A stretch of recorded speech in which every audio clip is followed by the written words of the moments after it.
नमस्कार विद्यार्थी मित्रांनो, स्वागत आहे तुम्हा सर्वांचं महा एक्झाम पॉइंट या आपल्या एज्युकेशनल यूट्यूब चॅनलवरती।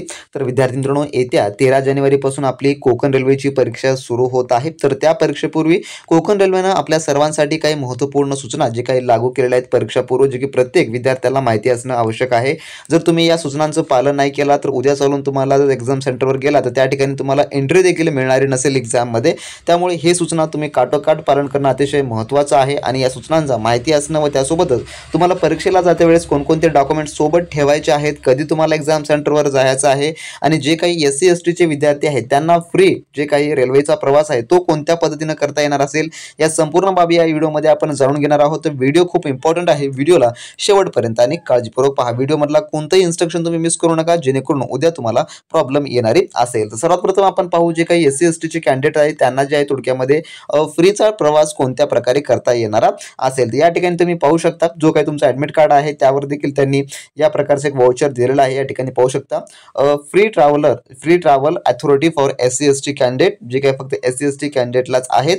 त्यानंतर त्यांनी असं म्हटलेलं आहे या ठिकाणी जे काही सविस्तर माहिती दिली आहे की इस वाउचर के प्रस्तुत पर आप ऊपर दिए गए विवरण के अनुसार आने और जाने के लिए रेल की द्वितीय श्रेणी स्लीपर में निःशुल्क आरक्षण यात्रा करने के हकदार है और आरक्षण शुल्क देय नहीं है। म्हणजे की तुम्ही हे ॲडमिट कार्ड सोबत ठेवला तर तुम्हाला जे डायरेक्टली जे काही रेल्वेचं द्वितीय सेक्शन आहे, द्वितीय श्रेणी, त्यामध्ये जे तुम्हाला स्लीपर कोचमध्ये आरामशीर बसून जाता येणार असेल। त्यानंतर म्हटलं आहे की जिस राज्य में परीक्षा केंद्र है वहाँ रहने वाले उम्मीदवारों के लिए यात्रा की अवधि बाहर जाने और वापसी की यात्रा की परीक्षा की तारीख सहित 7 दिनों की होगी, अन्य लोगों के लिए यात्रा की अवधि 10 दिन की होगी। म्हणजेच की तुम्हाला परीक्षेच्या 7 दिवसामध्ये तुम्हाला ये जा करता येते या कॉल लेटरद्वारे। म्हणजे की तुमची ज्या समजा उद्याला एक्झाम आहे तर उद्यापासून तुम्ही 7 दिवसापर्यंत किंवा यापूर्वी तुम्ही या ठिकाणी प्रवास करू शकता रेल्वेने फ्रीमध्ये तुमच्या एक्झाम सेंटरला जाण्यासाठी। त्यानंतर म्हटलं ये वाउचर ई कॉल लेटर और मूल एससी एसटी पत्र का जिसका विवरण नीचे दिया गया है के साथ ही वैध है। म्हणजे की तुम्हाला या वाउचर सोबतच तुम्हाला जे आहे थोडक्यामध्ये तुमचं जे एससी एसटीचं सर्टिफिकेट आहे, जे की तुमची कॅटेगरी सर्टिफिकेट,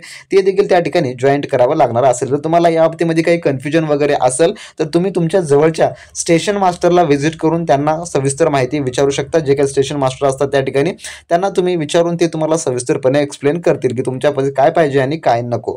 त्यानंतर म्हटलं की यात्रा के दौरान टिकट चेकिंग स्टाफ को मूल जाती प्रमाणपत्र और ई कॉल लेटर की जांच करनी चाहिए। म्हणजे काय जे तुमचे चेकिंग करणाऱ्याचा टीसी वगैरे जे काही रेल्वेमधले त्यांना तुम्ही हे दोन्ही दाखवलं तरी तुम्हाला त्या ठिकाणी सुखरूप तुम्ही प्रवास करू शकता। जे काही एससी एसटी कॅन्डिडेट आहेत त्यांची एक्झाम उद्याला असेल, जे काही 13 तारखेपासून तुम्ही ते वरचे तेवढं एक मात्र करून घ्या फ्री तुम्हाला तिकीट पाहण्यासाठी। कारण का फ्रीमध्ये तुमचं किती एक्झाम सेंटर दूर असलं तरी तुम्ही त्या ठिकाणी फ्रीमध्येच प्रवास करू शकता।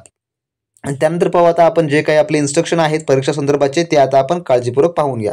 तत्पूर्वी तुम्ही आपले केअर सेलचे जे व्हिडिओ पाहिलं नसाल तर पाहून घ्या, अतिशय इम्पॉर्टंट व्हिडिओ आहेत केअर सेलचे आपले एक्झाम दृष्टिकोनातून सर्व काही प्रश्नसंचावर आधारित। आणि ज्या विद्यार्थ्यांना आपली टेस्ट हवी असेल तर टेस्ट आणि सिव्हिल, मेकॅनिकल, इलेक्ट्रिकल या सर्व पोस्टचे टेक्निकल देखील आता उपलब्ध आहे।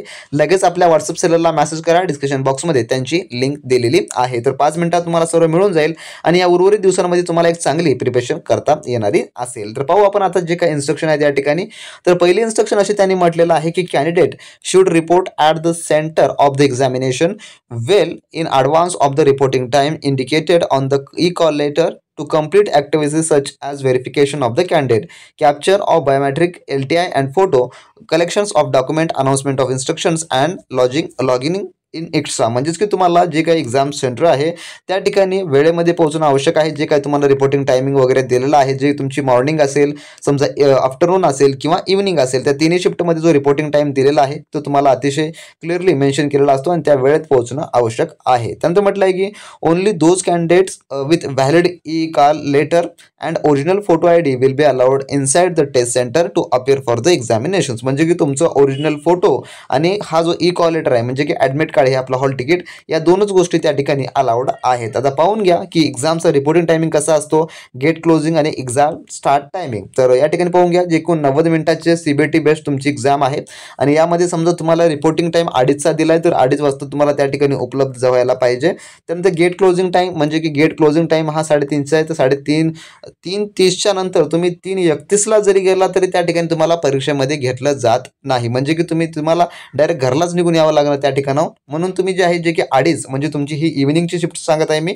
मॉर्निंग असेल तर 7 7:30 असा टायमिंग असतो. आफ्टरनून असेल तर 12:30 12 असा टायमिंग असतो. 1 घंटा तुम्हाला त्या ठिकाणी ग्लेड क्लोजरचा टाईम असतो. तर तुम्हाला 2:30 वाजतापासून 3:30 वाजेपर्यंत जी काही व्हेरिफिकेशनची प्रोसेस ती चालते आणि जो एक्झाम स्टार्ट टायमिंग आहे म्हणजे की 4 वाजता तुमची परीक्षा सुरू होणारी असेल. परंतु हा टाईम खूप इम्पॉर्टंट आहे.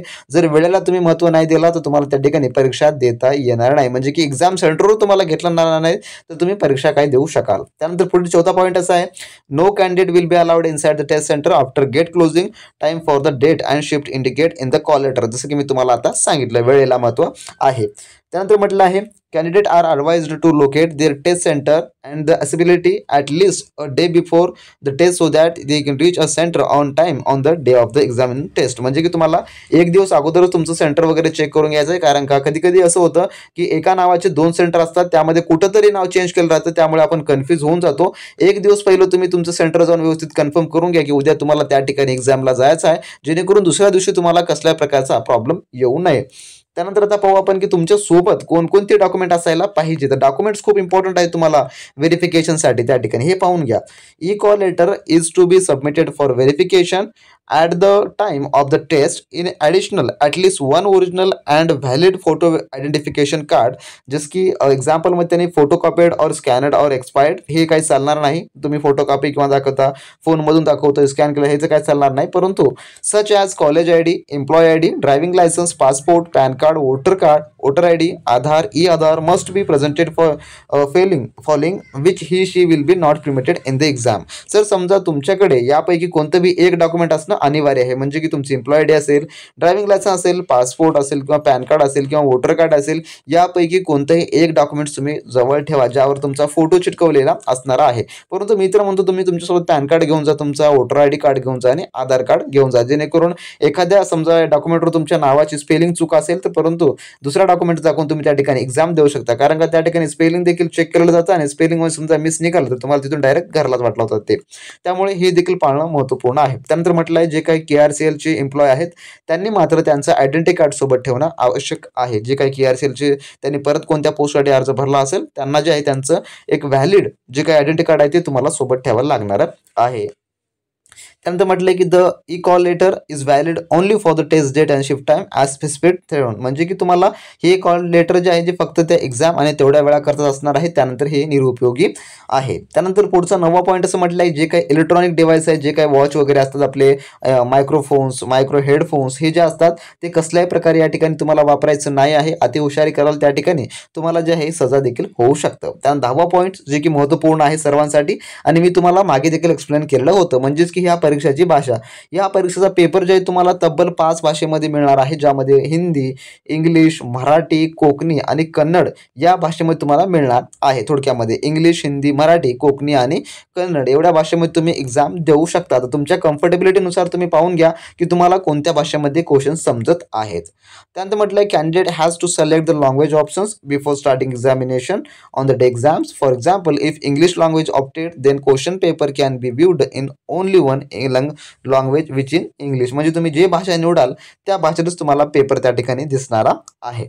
त्यानंतर म्हटलेलं आहे however after log in the candidate has an option toggle between English, Hindi, Marathi, Konkani and Kannada language for a particular questions using drop down show on the right of every question. In case of any dispute in questions content any language the English version of that specific questions will be final. म्हणजे समजा मराठीमध्ये तुम्ही पाहिलात त्यात confusion दिसत आहे, तुम्ही कोकणीमध्ये पाहिलात त्यामध्ये देखील कन्फ्युजन वाटत आहे, तर इंग्लिशमध्ये तुम्ही पाहिल्यानंतर ते इंग्लिशमध्ये बरोबर सर तुम्हाला इंग्लिश हे फायनल असणार आहे. आणि समजा या ठिकाणी ट्रान्सलेशन केलं जातं क्वेश्चनचं, त्यामुळे आपल्याला मराठी किंवा मराठी, हिंदी जे काही आहेत कोकणी भाषा हे आपल्याला त्या ठिकाणी क्वेश्चनची थोडी भाषा बदलत असते म्हणून आपण कन्फ्यूज होतो. तर कन्फ्यूज होण्यासारखं काही कारण नाही आहे. कन्फ्यूज न होता तुम्ही योग्य ते इंग्लिश व्हर्जन पाहून त्यामध्ये तुम्ही समजून घेऊ शकता. त्यानंतर या ठिकाणी जे थोडक्यात नेगेटिव्ह मार्किंग देखील आहे. 1/3ची नेगेटिव्ह मार्किंग या ठिकाणी तुम्हाला राहील असं यांनी सांगितलेलं आहे. त्यानंतर बाकीच्या गोष्टी आता नॉर्मल आहेत, बाकीच्या गोष्टीसाठी काही तेवढा आता इम्पॉर्टंट नाही आहे. परंतु जे वरल्या आपण आतापर्यंत जे पाहिलेल्या गोष्टी आहेत ते मात्र अतिशय इम्पॉर्टंट आहेत. जे काही डिसेबल कॅन्डिडेट असतील त्यांना त्या ठिकाणी सूट वगैरे दिलेला आहे. त्यानंतर म्हटलं आहे KRCL reserve the right to order re examination for any or all the candidates if required, म्हणजे की त्यांच्याकडे अधिकार आहे की ते री एक्झामिनेशन घेऊ शकतात असं त्यांनी म्हटलेलं आहे. तर थोडक्यामध्ये अशी होती जी की माहिती आपण याच्यामध्ये पाहिलेली आहे. तर टेस्टला जाता वेळेस, तुमच्या एक्झामला जाता वेळेस भाषेविषयी काही घाबरू नका. सर्वच भाषा या ठिकाणी आहेत. खूप सारे म्हणत होते आतापर्यंत फक्त ग्रुप डीलाच मराठी आहे, तर ग्रुप ए पासून डी पासून सी पर्यंत सगळ्यासाठीच आता मराठी भाषा असणारी आहे. तुमच्या इच्छेनुसार तुम्ही त्या ठिकाणी एक्झाम देऊ शकता. थोडक्यात जशी होती इम्पॉर्टंट माहिती. या व्यतिरिक्त तुम्हाला काही प्रॉब्लेम असतील किंवा तुम्हाला काही माहिती हवी असेल तर कमेंट बॉक्समध्ये कमेंट करून नक्की विचारा, किंवा आपला टेलिग्राम ग्रुप जॉईन करून त्या ठिकाणी देखील तुम्ही आम्हाला विचारू शकता. आणि ज्या विद्यार्थ्यांना KRCLची परिपूर्ण टेस्ट सिरीज हवी असेल किंवा सिव्हिल, मेकॅनिकल, इलेक्ट्रिकलचं MCQ क्वेश्चन बँक हवा असेल, त्यांनी आपल्या सेलरला मेसेज करा. डिस्क्रिप्शन बॉक्समध्ये त्यांची लिंक दिलेली आहे. तर भेटू नेक्स्ट व्हिडिओमध्ये नवीन मॅच सोबत, नवीन काय अपडेट सोबत. तोपर्यंत बी प्रॅक्टिस क्रॅक एक्झाम.